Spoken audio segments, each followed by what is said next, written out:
जब भी मैंने जिस भी विषय पर जो भी आवाज उठाई थी, उस आवाज को पार्टी के नेतृत्व में सकारात्मक रूप से लिया था।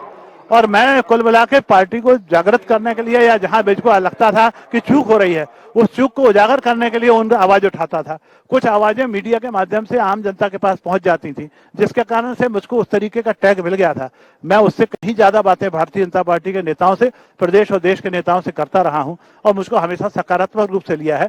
इसलिए मैं नहीं मानता कि मुझको नाराजगी के साथ में लिया है भारतीय जनता पार्टी के नेताओं ने। इस स्पष्टवादिता के हम कायल हैं और इसीलिए तो आपसे कोई उम्मीद कर रहे हैं, जानते हैं हम आपके अतीत को, तो इसीलिए तो पूछ रहे हैं कि इस बार केवल ट्वीट करेंगे या पहले कुछ कर करा देंगे। जनता पार्टी के नेताओं ने इस स्पष्टवादिता के हम कायल हैं और इसीलिए तो आपसे कोई उम्मीद कर रहे हैं, जानते हैं हम आपके अतीत को, तो इसीलिए तो पूछ रहे हैं कि इस बार केवल ट्वीट कुछ कर करा देंगे।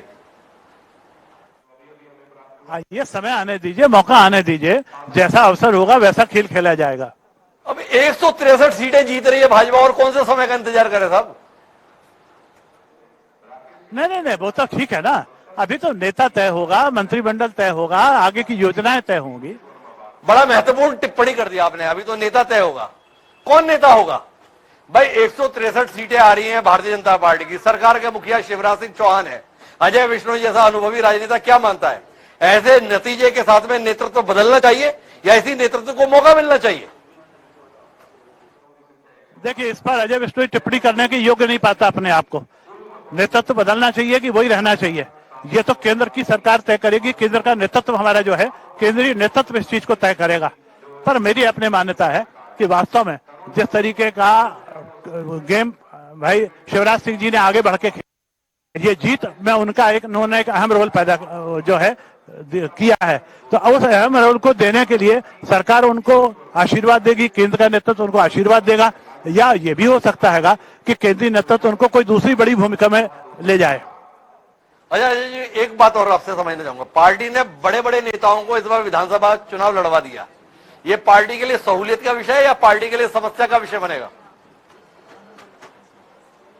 देखिए, मैं कह रहा हूं कि जिस तरीके से 2 महीने 3 महीने पहले वातावरण था और आम लोगों को ऐसा लग रहा था कि भारतीय जनता पार्टी मध्य प्रदेश भी हार रही है, छत्तीसगढ़ भी हार रही है, राजस्थान भी हार रही है, उस समय की जो हमारे नेताओं ने नीतियां तय करी, रणनीति तय करी, ये उसी रणनीति का हिस्सा था।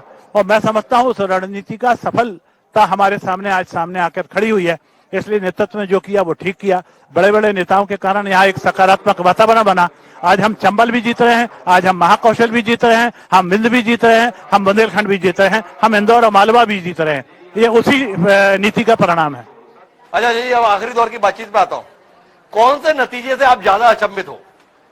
मध्य प्रदेश में भाजपा 163 सीटों पे आगे चल रही है, या अविभाजित मध्य प्रदेश का हिस्सा रहे छत्तीसगढ़ में भाजपा सत्ता में वापसी करती हुई दिख रही है? कौन सा आंकड़ा आपको हैरत में डाल रहा है कि ये हो क्या रहा है? हैरत में जो डाल रहा है वो छत्तीसगढ़ डाल रहा है। हम लोगों ने इसमें लंबी बातचीत करी थी।